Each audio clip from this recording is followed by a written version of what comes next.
Good morning all. Today we will discuss about monetary policy and its objectives. Monetary policy, which refers to the credit control measures which is adopted by the central bank of a country. Monetary policy as a policy employing central bank's control of the supply of money as an instrument for achieves of general economic policy. So, monetary policy is concerned with changes in the supply of money and credit. So, it refers to a policy measures undertaken by the government or the central bank which influence the availability, cost and use of money and credit with the help of monetary techniques to achieve specific objectives. Next, there are many monetary policies which is framed by monetary authorities or central bank or government. Let's see one by one. First one is full employment. So in this full employment, which has been ranked among the foremost objective of monetary policy. So it is an important goal not only because unemployment lead to wastage of potential output, but also because of the loss of social standing and self-respect. Next one is price stability. So in this, one of the policy objective of monetary policy is to stabilize the price level of the country. Both economics and favor this policy because fluctuations in pricing bring uncertainty and instability to the economy. So next one is economic growth. So in this, this is the third most important objective of monetary policy. In recent years, it has been a rapid economic growth of an economy.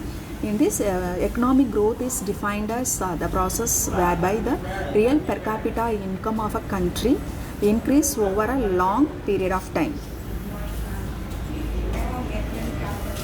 Next one is balance of payment.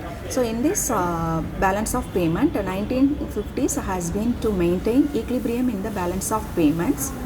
Next one is exchange rate stability. So in this exchange rate, price of a home currency is expressed in terms of any foreign currency. So in this, if exchange rate is very volatile, leading to frequent ups and downs in the exchange rate, the international community might lose confidence in our economy. The monetary policy aims at maintaining the relative stability in the exchange rate. Next objective is neutrality of money. So in this, economists such as Robertson has always considered money as a passive factor. So according to these economists, money should play only a role of medium of exchange and not more than that. So the monetary policies should regulate the supply of money.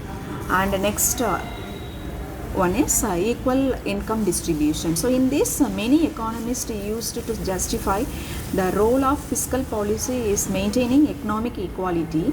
However, in recent years, economists have given the opinion that the monetary policy can help and play a supplementary role in attaining an economic inequalities.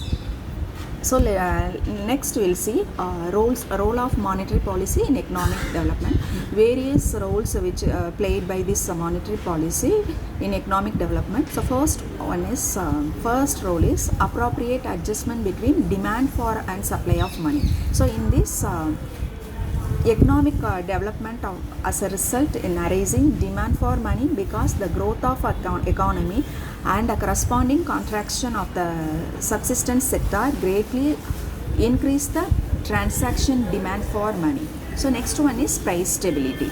So in this, the inflationary increase in price adversely affect the propensity to save and diverts inevitable resources into speculative and unproductive investments such as real estate, jewelry, gold, stockpiling of goods, etc. So the monetary authority therefore should keep constant vigil on the movement of prices and so regulate the supply and direction of the money and credit, that it puts a check on rising prices.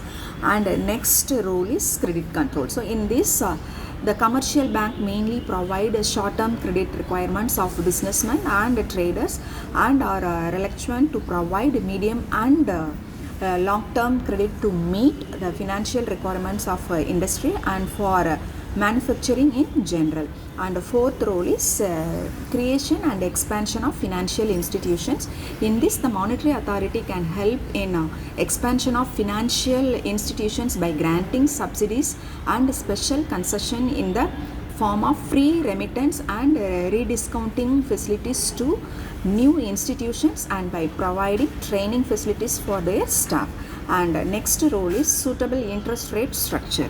In this, the policy of low interest rate serves as a incentive to investment for economic development. As against this is potential out that cheap money policy may induce the traders and speculators to borrow more from the banks and utilize the funds for hoarding and stockpiling and for other speculative purpose.